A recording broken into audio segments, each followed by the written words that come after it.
ქრისტეს მიერ საყვარელნო მამანო, დედანო, ძმანო და დანო, დღეს ჩვენ ვისაუბრებთ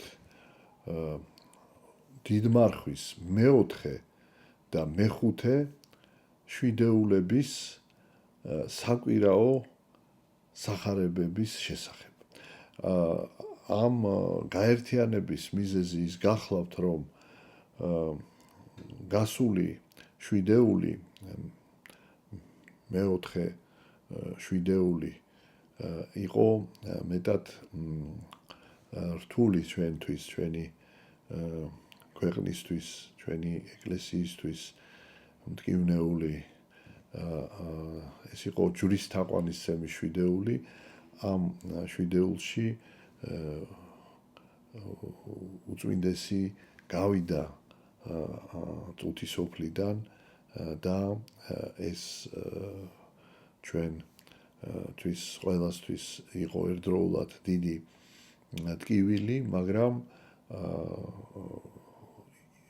იმ სიყვარულმა, რომელიც დასთესა პატრიარქმა, გამოიღო დიდი ნაყოფი. ეს იყო საყოველთაო პატრიარქისადმი და ღვთისადმი და ერთმანეთისადმი ქართველი ერის სიყვარულში გაერთიანება. ეს იმდენად დიდი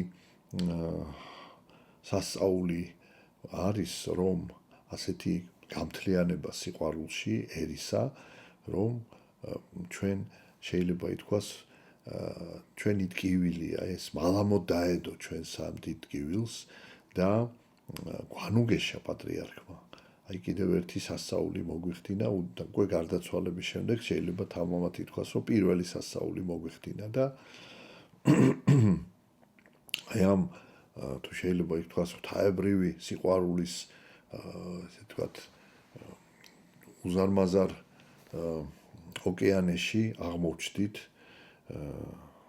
მადლის სიუხვეში აღმოჩნდით მთელი ერი, რაც ასაკვირველია არის აღსრულება იმ მიზნისა, რომლისთვისაც მოავლინა ღმერთმა პატრიარქი, ქართველი ერის სულიერი გამთლიანება ჭეშმარიტ სარწმუნოებაში, ღვთისა და მოყვასის სიყვარულში. ამდენად ჩვენ ვფიქრობთ, რომ ხარობს თავად უწმინდესი, ხარობს ქართველი ერი და ეს იქნება საწინდარი შემდგომი ერის სულიერი განვითარებისა და ამ თუ შეიძლება ითქვას ეს კალაპოტში კიდევ ერთხელ უფრო ასე ვთქვათ აი ამ სულიერი ამაღლების გზაზე კიდევ უფრო გაერთიანდა ჩვენი ერი და დარწმუნებული ვართ, რომ ეს დიდ ნაყოფს გამოიღებს. ამიტომ ამ შვიდეულში შეუძლებელი იყო ჩვენ გარდა იმ ტკივილისა ჩვენ უნდა ღირსეულად მიგვეგო პატივი მისი უწმინდესობისათვის და ეს რიტუალი მისი გაცილებისა უნდა ყოფილიყო, ღირსეულად უნდა აღსრულებულიყო და ამის გამო ჩვენ ყველანი ვიყავით ძალიან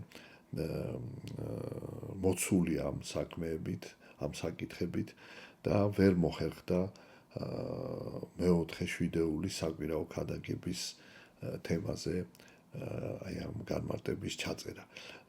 მე გადავწყვიტე, რომ დღეს ერთად მეოთხე და მეხუთე შვიდეულის სახარებების შესახებ ერთად ვისაუბრო. უპირველეს ყოვლისა მეოთხე შვიდეულის სახარების შესახებ გეტყვით იმას, რომ იგი წარმოადგენს გაგრძელებას დიდმარხვის მესამე შვიდეულის სახარებაში ასე ვთქვათ განხილული საკითხებისა, ანუ წარმოდგენილი საკითხებისა, რომელზეც ჩვენ ვიმსჯელეთ და ასე დავასრულეთ, რომ ჯვრის ტვირთველობა ეს არის უდიდესი პასუხისგებლობა, რომელიც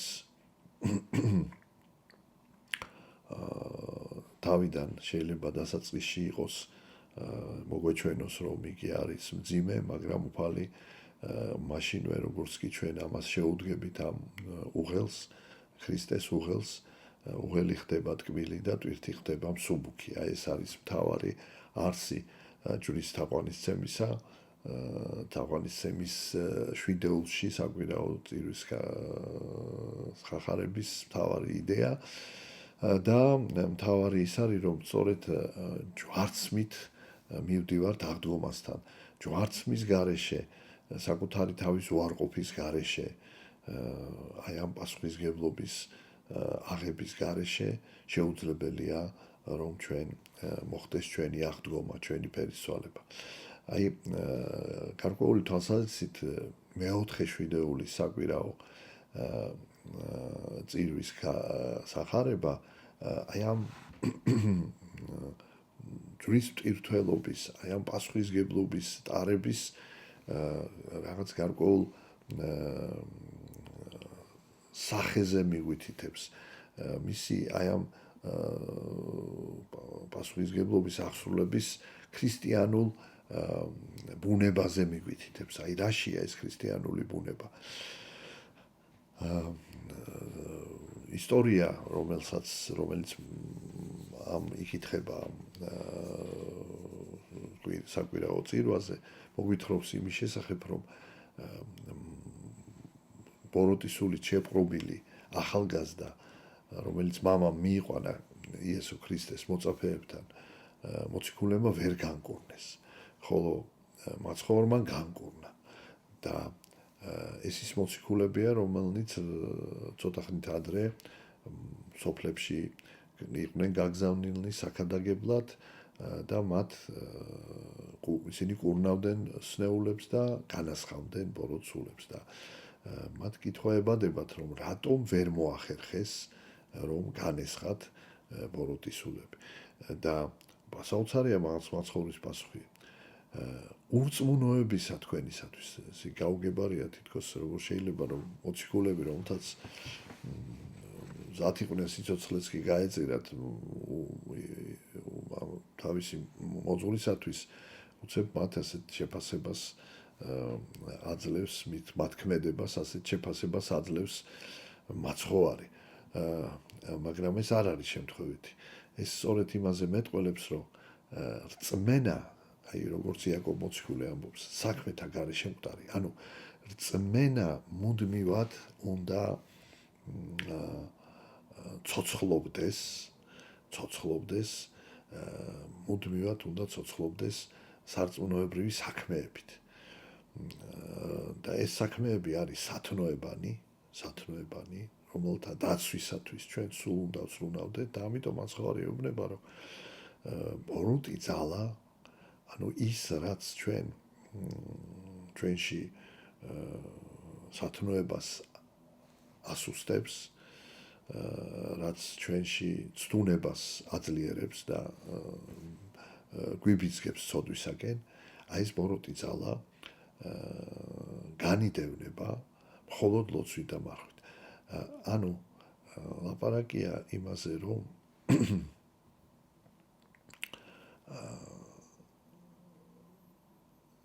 სულიერი ცხოვრება არ შეიძლება იყოს ფრაგმენტული სულიერი ცხოვრება უნდა იყოს უწყვეტი ლოცვა და მარხვა ეს არის ქრისტიანული ცხოვრების ყოველდღიური და ყოველწუთიერი მდგომარეობა არ შეიძლება ქრისტიანი მარხვა არ არის მხოლოდ სამარხო დღეები როდესაც ჩვენ განსაკუთრებით თქვა თავს ვიკავებთ საკვების სახსნილო საკვებისაგან თუ ასე ვთქვათ, განსაკუთრებით ვაძლიერებთ ლოცვას და ვცდილობთ სათნოებები გავაძლიეროთ. მარხვა ეს არის ქრისტიანის ყოველდღიური საქმე, რომელიც გულისხმობს ცნებების დამარხვისათვის ზრუნვას, ცნებების აღსრულებისათვის დიდ სწრაფვას, მუდმივ სწრაფვას ცნებების აღსრულებისათვის და რასაკვირველია ამავე დროს ლოცვას. იმიტომ რომ ცნებების აღსრულებისათვის სწრაფვა სჭირდება მაქსიმალური ადამიანური ძალისხმევა, მაგრამ მხოლოდ ადამიანური ძალისხმევა საკმარისი არ არის.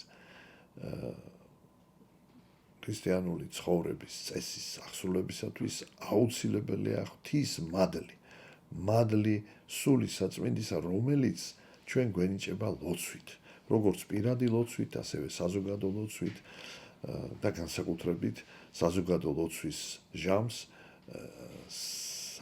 საეკლესიო ღვთისმსახურების ღვთისმსახურო საიდუმლოებებში მონაწილეობით. და ეს მუდმივი ლოცვა და მუდმივი სწრაფვა ცნებების, სათნოებების აღსრულებისათვის. ეს არის სწორედ სრულყოფის პროცესი და აი ამ კვირის ეს მეოთხე შვიდეულის საკვირაო წირვაზე ასევე არის ხსენება იოანე კლებაქსისა, რომელსაც კლემაქსი ნიშნავს კიბეს, რომელმაც შექმნა დიდებული ასეთი სულიერი სრულყოფის კიბეზე აღმასვლის ასეთი სწავლება. და სწორედ აი იოანე კლემაქსი არის სიმბოლო სულიერი სრულყოფის საფეხურებზე ქრისტიანის მუდმივად ესეთი აღმასვლის საკენ მოწოდებისა. და აი თავისთავად რასაკვირველი ადამიანი სოდველი მხოლოდ ღმერთია და ადამიანი აი ამ გზაზე შესაძლებელი არაერთხელ ასე ვთქვათ შეცდეს, არაერთხელ გარდა გამარჯვებისა, ანუ სათნოებათა გამოვლენისა, სათნოებების აღსრულებისა, შესაძლებელი იყოს მარცხიც, შესაძლებელია ადამიანი გარკვეული ცდუნება სძლიოს, თუმცა ეს არ არის საგანგაშო, რატომ? იმიტომ რომ სრულყოფის პროცესი არ წყდება მაშინ, როდესაც ადამიანი გულწრფელად სწუხს თავისი ცოდვების გამო, ანუ აქვს სინდისის ქეჯნა ჩადენილი შეცდომების, გადაცდომების და ცოდვების გამო აქვს სწუხარება, ანუ აქვს სინდისის ქეჯნა და აქვს სინანული.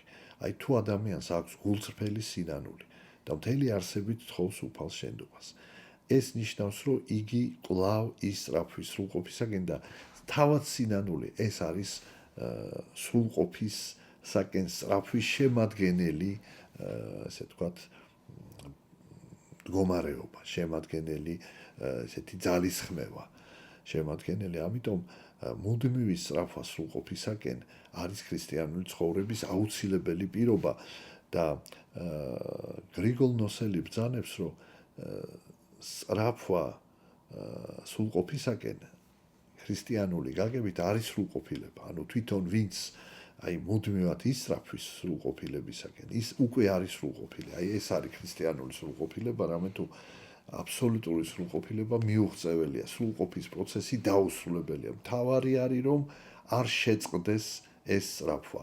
და ის სწორედ ლოცვა და მარხვა არის ის, რაც ასე ვთქვათ, უწყვეტად შეიძლება რომ აღესრულებოდეს და უნდა აღესრულებოდეს უწყვეტად. და თავისთავად მარხვა ასევე გარდა ცნებების დაცვისა გულისხმობს სინანულს, შეუსრულებელი ცნების გამო, რომელსაც ვერ გაუძლო ადამიანმა ცდუნებას და თქვათ მარცხი განიცადა. აი ეს სინანული არის ასევე საქმეთ ეთვლება ქრისტიანს, ისევ სრულყოფისაკენ სწრაფად ეთვლება ქრისტიანს და აი სწორედ აი წყვეტა, აი საიდან ჩანს რომ რატომ მოწაფეებმა ვერ გამკურნეს და რატო უწოდა ურწმუნო, ასეთი შეიძლება ხშირად უწოდებს მცირედ მორწმუნეს, რატომ შეორგულდით მცირედ მორწმუნე, ახლა ურწმუნო უწოდა, ეს რაც ნიშნავს, რომ აი როგორც კი წყვეტა არის აი ამ სულიერი სრულყოფის გზაზე, სულ მცირედიც კი ასე იგი სულიერად ადამიანი კარგავს ძალებს, ანუ აი ეს უწყვეტობა არის ქრისტიანული სრულყოფის ნიშანი და ამიტომ ქრისტიანი მუდამ უნდა ინარჩუნებდეს ღმერთთან კავშირს, სულიწმინდის მადლთან კავშირს. აი ეს არის სიყვარული ღვთისა, რომ არ შეეგუო მასთან დაშორებას, არ შეეგუო, ასე ვთქვათ, მიწაზე, ვთქვათ, ცოდვით დაცემას და აუცილებლად ეცადო წამოდგომას. აი ეს არის ქრისტიანული სრულყოფის, ასე ვთქვათ, ხასიათი, ბუნება და სახეობა ქრისტიანული სრულყოფილებისა. ეხლა რაც შეეხება მეხუთე შვიდეულს, მეხუთე შვიდეულის საკვირაო წირვის სახარებას.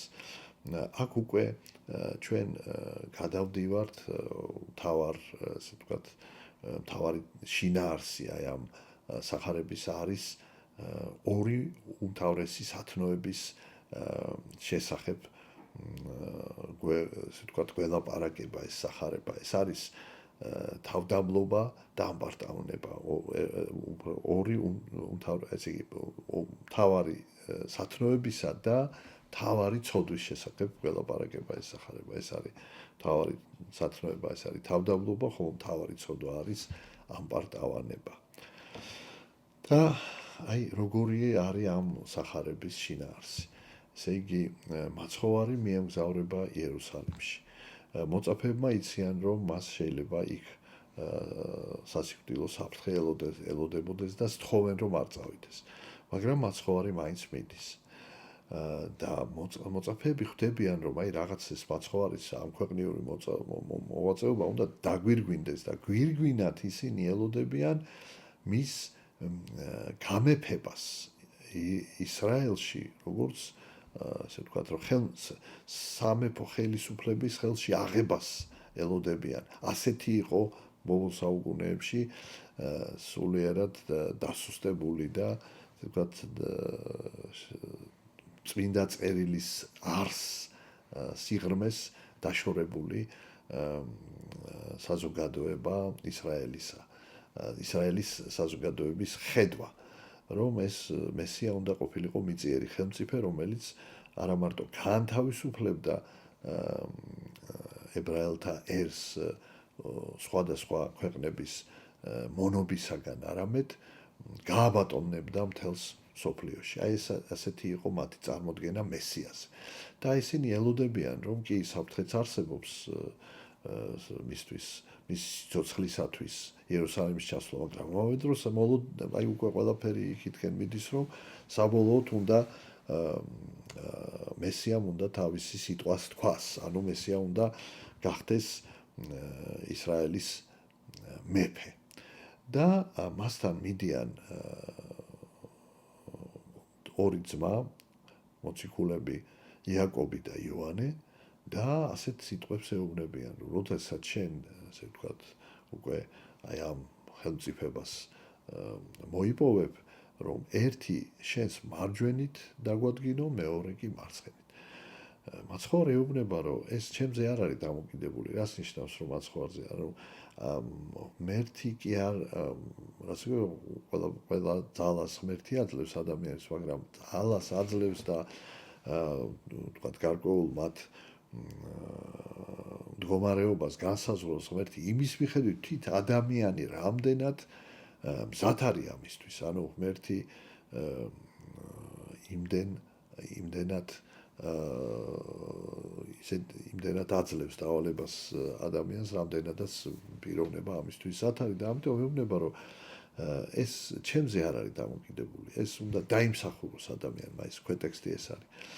ამას რო გაიგებენ მოწაფეები, რომ ასეთი თხოვნით მიმართეს მაცხოვარს, მათში რასაკვირველია უკმაყოფილება გაჩნდება, ისინი ერთმანეთში კამათს იწყებენ, მაგრამ ამ კამათშიც დანარჩენი მოწაფეებისგან იგრძნობა რა, რომ რაღაცა მათაც აქვთ ეს პატივმოყვარული სურვილები, ანუ ჯერჯერობით სანამ სულიწმინდის მადლი არ არის მოწაფეებზე, ჯერჯერობით ადამიანური სისუსტეები ძლევს მათ. და აი აქ შემოდის მთავარი სწავლება სწორედ სიმდაბლეზე, რომელმაც უნდა დაამარცხოს ამბარტავნება. და რას ეუბნება მაცხოვარი, რომ წარმართებს შორის ვინც არის ასე ვთქვათ, უფროსი, მას მისი ხელქვეითები ესე იგი ემსახურებიან და ემორჩილებიან. მაგრამ თქვენ შორის, ანუ ქრისტიანთა შორის, ესე არ იქნება. არამედ ვისაც თქვენ შორის სურს რომ იყოს პირველი, ანუ მოიპოვოს სულიერი სიმდიდრე, ამაღლდეს სულიერად, აი ვისაც ამის სურვილი აქვს, ის კი არ უნდა იყოს ყოველთა მონა და ვისაც სურდეს რომ დიდი იყოსო, იყოს ყოველთა მსახური, დიდი, ანუ აი სულიერად გამდიდრებული და ამაღლებული. ძეკაცისაო მოვიდა რა იმიტომ რომ მას სხვა მომსახურებოდა, არამედ მოვიდა რომ სხვებისთვის ემსახურაო და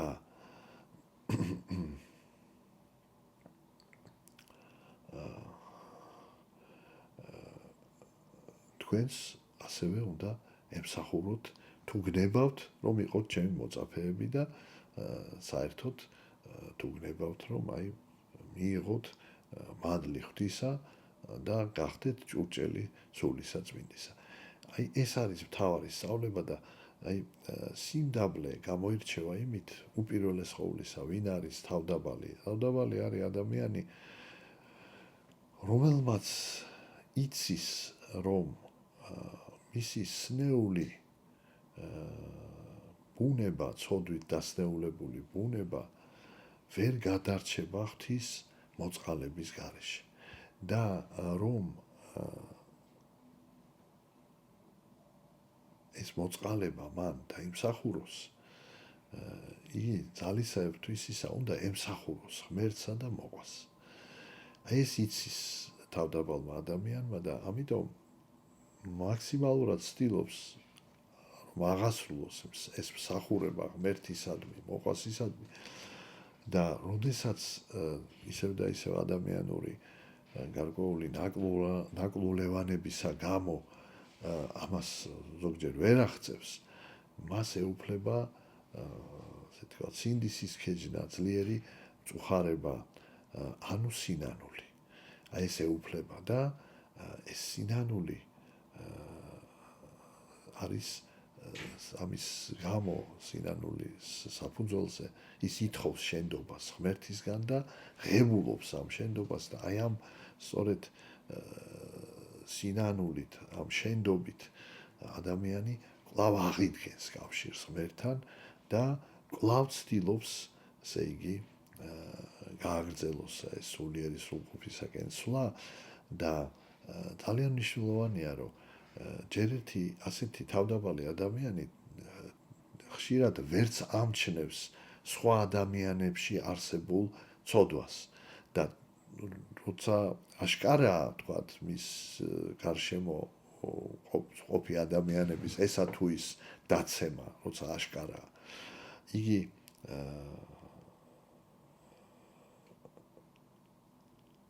არათუ არ განიკითხავს მას, არამედ უთანაგზნობს მას და ღმერთს ევედრება როგორც თავისი, ასევე იმ ადამიანის სოდვების მიტევებას და თავის თავს მასზე უკეთესად არ წარმოიდგენს. აი სრულიად საპირისპიროა ამპარტავანი ადამიანი ამისა ყველაფრისა. ყველაფერი იწყება იმითი, რომ მას არ აქვს, ის არ ფიქრობს ამპარტავანი ადამიანი, რომ მოწყალების გარეშე, ღვთის მოწყალების გარეშე ადამიანის გადარჩენა არის შეუძლებელი. არ ფიქრობს ამას. ის ღვთის სიყვარულს იღებულობს როგორც რაღაც თითქოს თავისთავად არსებულს, აუცილებელს და პირიქით რაღაც ისეთი თითქოს ღმერთი ვალდებულია, რომ ადამიანს ეს საცოცხლო ძალები მუდმივად მიანიჭოს და თუ რაღაც მას უჭირს, მიზეს თავის ცოდვებში კი არ ხედავს, არამედ რაღაც ბედით არის უკმაყოფილო, ანუ ღვთის განგებულების მიმართ არის, ასე ვთქვათ, რაღაც ღვთის განგებულებით არის უკმაყოფილო და ასევე საკუთარ მის გარშემო ყოფი ადამიანებით არის უკმაყოფილო, რომ აი ესენი, ასე ვთქვათ, თითქოს აი აკლებენ მას ზრუნვას ესე იგი ამბარტავანი ადამიანი თვითონ კი არ ფიქრობს როგორ იზრუნოს, როგორ ემსახუროს ღმერთს, როგორ იზრუნოს, არამედ როგორ უნდა ერთისგან მიიღოს სიკეთე და მოყვასისგან მიიღოს და თუ ეს თითქოს მისი აზრით რაღაცა აქ რაღაც ვერ ხორციელდება ეს სიკეთის მიღება ღვთისაგან და მოყვასისაგან, ესე იგი მიზეზი ღვთისგანგებულებაშია და მიზეზი მოყვასშია. და ამიტომ იგი მზად არის განიკითხოს და განიკითხავს კიდევაც საკუთარ თავს რატომღაც მუდმივად ვთქვათ თulis რომ იგი დაჩაგრულია და იგი ესე ვთქვათ მას ვთქვათ თავის თავში ვერ ხედავს ნაკლოვანებას, სხვაში ხედავს ამ ნაკლოვანებას და ძალიან ჯერა თავისი შეფასებების, შეხედულებების თulis რომ პატივი უნდა მიაგონ და როცა არ მიაგებენ ამ პატივს ძალიან შეწუხებულია და როდესაც სხვას მიაგებენ პატივს მისი აზრით მასზე ნაკლებ სხვაზე უკეთესი გონია ხშირად თავი და სხვას მიაგებენ პატივს, ნუ ამით ძალიან უკმაყოფილოა, ანუ შურის გზნობა ეუფლება და რაც თავარია, ესე იგი მას სურს არა ის რომ ემსახუროს ღმერთსა და მოყვას, არამედ რომ პირიქით მისი როგორც ღვთის განგებულება, როგორც უფალმა, ასევე ადამიანმა მისი ეგოისტური სურვილები დააკმაყოფილონ და აი ამას ითხოვს ის. და აი აქ არის საისრული, ესე ვთქვათ, სრული ორი უკიდურესობა. ერთი, რომელიც მთელი არსებით მონდომებულია, რომ ემსახუროს ღმერთს და მოყვას და მეორე, რომელიც ითხოვს, რომ მას ემსახურონ. ანუ ერთი, რომელმაც უარყო საკუთარი ნება, საკუთარი ეგოიზმი დაძლია, მეორე, რომელიც ეგოიზმის მონობაშია და რაც უფრო დრო გადის, ესე იგი, მისი სურვილები უფრო და უფრო იზრდება, ანუ სიხარბის ვნება ეუფლება ასეთ ადამიანს და როდესაც ეს არ სრულდება მისი სურვილები, იგი ძალიან განრისხებულია მოყვასზე, განიკითხავს მას,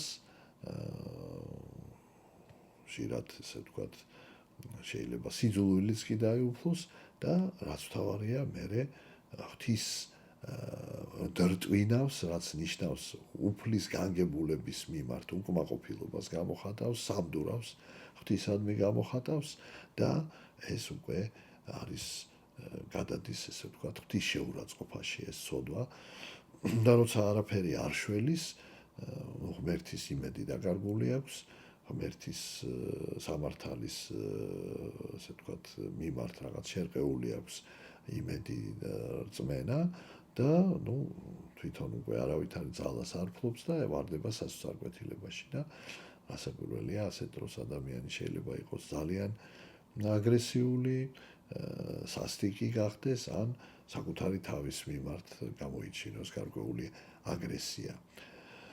და დაითრგუნოს, სრულიად დაითრგუნოს და დაიწვას მისი, ასე ვთქვათ, სულიერი სამყარო, ვთქვათ, განადგურდეს. აი ეს არის ამბარტავნების შედეგი და ნაყოფი. ამიტომ მაცხოვარი მეუბნება, რომ ჩვენ უნდა დავძლიოთ ჩვენი ამბარტავნება, რაც იწყება საკუთარი თავის უარყოფით.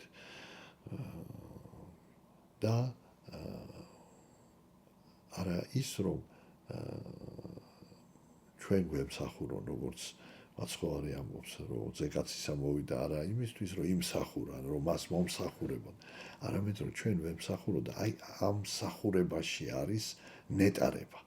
ნეტარება, როცა ადამიანი გასცემს, უფალი ასწილად უბრუნებს. აი ამას გვასწავლიდა ჩვენი პატრიარქი და ალბათ ახლა როდესაც ეს მოხდა ჩვენი განშორება, ჩვენ ალბათ ყველაფერი უნდა გავაკეთოთ, რომ ვიყოთ ღირსეული შვილები ჩვენი მართლაც რომ დიდი პატრიარქისა და შევეცადოთ ძალისეებ ჩვენისა სრულყოფილად შეუდგეთ აი ქრისტიანული ცხოვრების გზას. ღმერთმა დაგლოცოთ, გაგახაროთ და მრავალს დაგასროთ. ჩვენთან არს ღმერთი.